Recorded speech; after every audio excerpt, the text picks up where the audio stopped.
নোটিশটা দিয়েছে ওইটা যেরকম ওদের জন্য ভালো, আমাদের জন্য সেটা একটা ভালো না।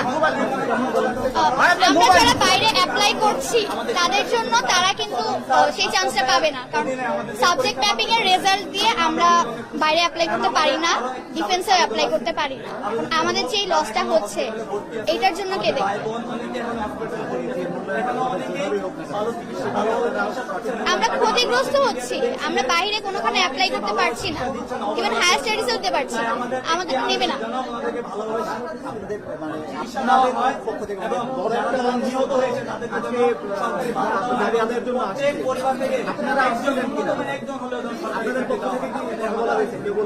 না,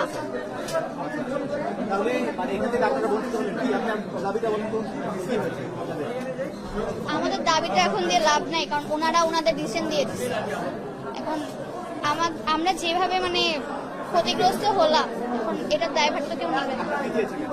আমরা চেয়েছিলাম 45 মার্কসের এক্সাম আর প্র্যাকটিক্যাল, এখান থেকে মূল্যায়নটাও হতো ঠিকভাবে, আমরা একটা নিজেদের স্কোরিংটা নিজেরা মানে পেতাম। প্লাস এখন যে স্টুডেন্টরা বলছে যে মেন্টাল সিচুয়েশন বা মেন্টাল স্টেট নেই ওদের এক্সাম দেওয়ার, যদি এখনই না থাকে ওরা অ্যাডমিশনে কি করবে?